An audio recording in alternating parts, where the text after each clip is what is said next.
With the release of the Netflix live-action adaptation of Avatar: The Last Airbender, people are bound to compare it to the original animated version from 2005. Different mediums, different cast, created almost 20 years apart from one another. You can name all sorts of reasons why they could differ. So we'll take a look at the series and see just how different they are. Let's get started. Just a quick note before starting, I'm going to keep this to book 1 as much as possible since this is what's covered in the Netflix adaptation, and I'll try to keep this as unbiased as possible, pointing out where I feel personally whenever I can, so that y'all can make conclusions on your own. Although, I think the internet's already made a conclusion. First off, story and plot. The original version of Avatar: The Last Airbender focuses on Aang, Katara, and Sokka as they journey across the world, reconnecting with Aang's old friends, making new ones, helping others, and learning the different forms of bending, all while evading the likes of Zuko and the military might of the Fire Nation. While the overall plot of Book 1 has Aang and the gang travel from the Southern Water Tribe to the Northern Water Tribe, there are a lot of stops on the way there. They visit the Southern Air Temple, pass by the island of Kyoshi and meet the Kyoshi warriors, take a trip to Omashu and visit Bumi, rescue prisoners from the Fire Nation, protect the village from a spirit monster, then head to the Fire Nation to visit Avatar Roku's shrine, where Aang learns that he has to stop the Fire Nation before the return of Sozin's Comet, which pushes the story forward full throttle. Afterwards, the gang meets some rebels, go on a bunch of side quests, and finally get to the Northern Water Tribe to find a waterbending master so Aang can start mastering the other forms of bending to become the Avatar. Each stop builds up the characters, and with every obstacle they tackle, you see the perspectives of each of the main cast. These obstacles and events also provide viewers a glimpse of the world on a micro level, showing the effects of the Fire Nation's reign on the people. So, what does the live-action version of Avatar do?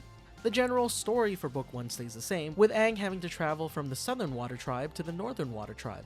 But the plot changes a bit, and there are significantly less episodic side quests, and Aang's journey is a lot more streamlined. The events from the animated show that occur while they travel to the Northern Water Tribe are either combined, expanded upon, or removed entirely so that there's less pit stops on their journey. But when they do end up stopping, it feels like a hub for multiple plot lines from the animated version to occur simultaneously, making each locale visited feel more significant in exchange for nixing some important moments for character development.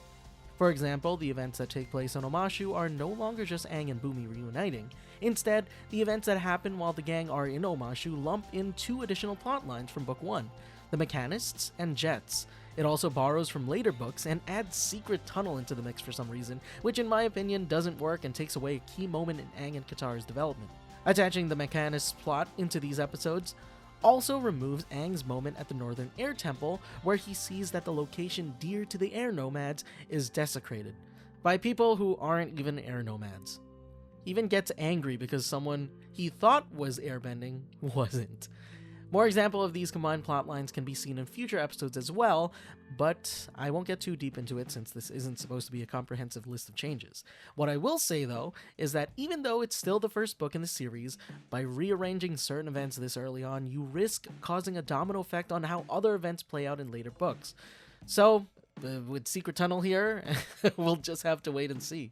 However, not all of the changes completely take away from the animated version, with some complementing existing lore, like adding in more character interactions to add more context. I personally feel like the characters from the Fire Nation benefit from these changes the most.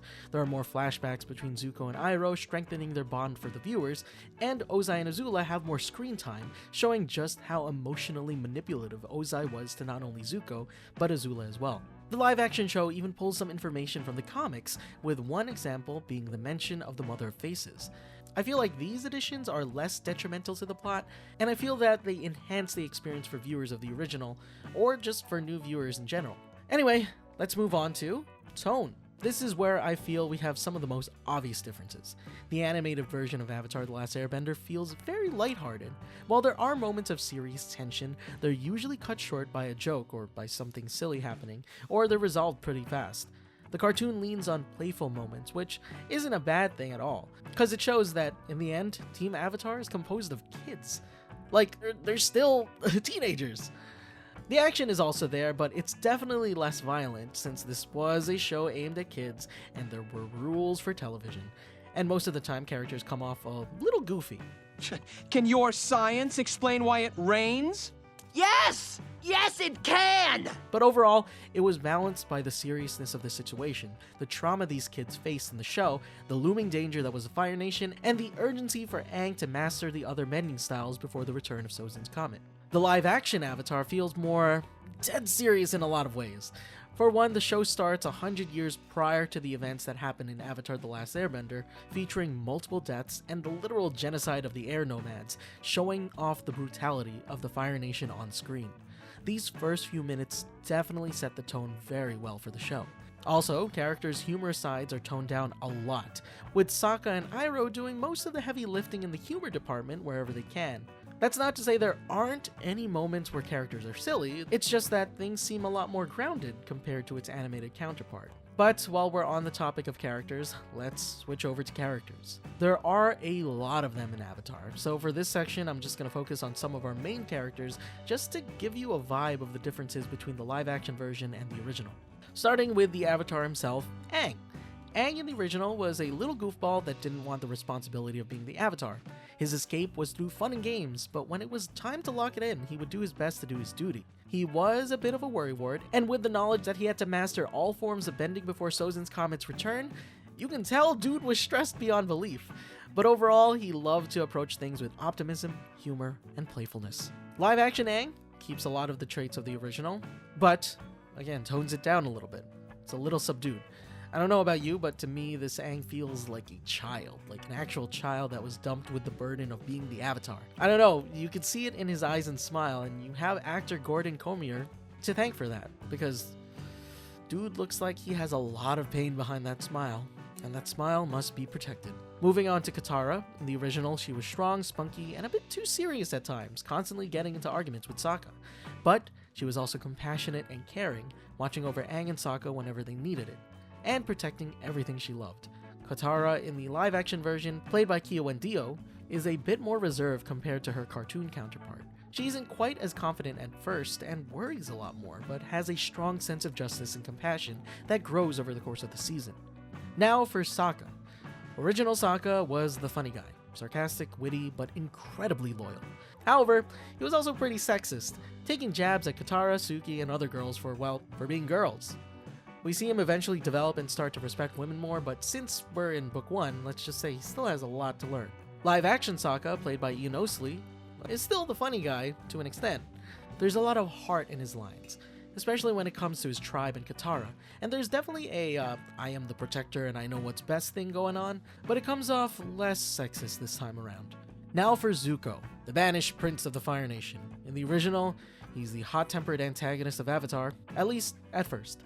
He was an angry but passionate kid filled with determination. He would do anything if it meant capturing the Avatar in the name of honor and returning home. Prince Zuko in live action, played by Dallas Liu, is, surprisingly, less prone to lashing out.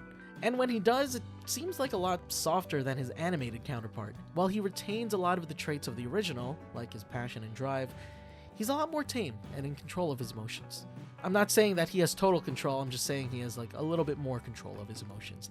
And he often shows a softer side, especially in some of the flashback scenes. I also want to add that, although not a personality trait, Dallas Liu does a good job with his voice. He kind of sounds like Dante Basco to me. For 3 years, I've chased down every hint, every rumor, every whisper of the Avatar. That kid, Uncle, just did this. I won't underestimate him again.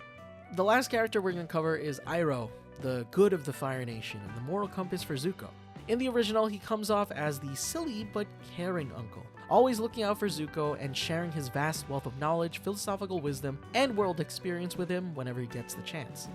For the most part, Iroh's still the same, maybe a little less silly, but still serving as the counterbalance to Zuko's fiery personality. And while I don't mind Iroh's performance by Paul Sun-Hyung Lee, I personally miss Makoto Iwamatsu's Iroh a lot.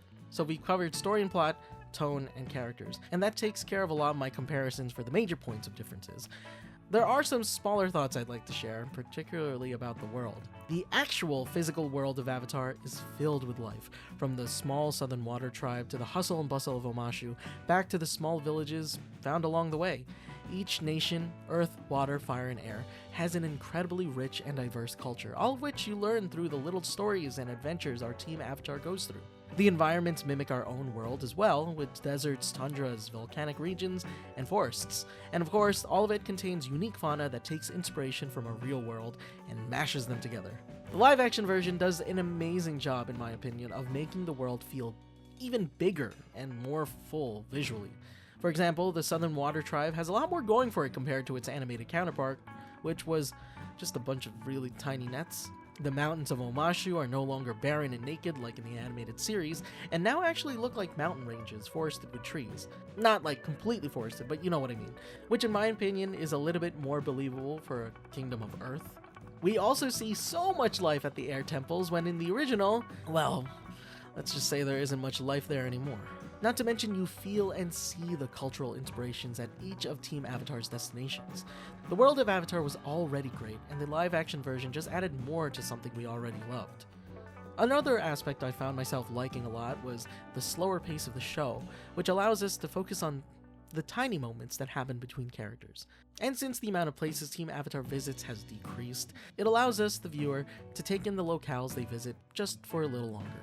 So, in the end, while the live-action adaptation of Avatar The Last Airbender may not be for everyone, especially if you're someone looking for a one-to-one adaptation, it does a decent job of adding to the world, handling the characters, and giving fans another take on the series. I already know your answer, but I have to ask, what do you think of the live-action adaptation? Do you think it does anything better than the original animated series? Probably not, but let us know in the comments below. Thank you for watching, and remember, Frederator loves you.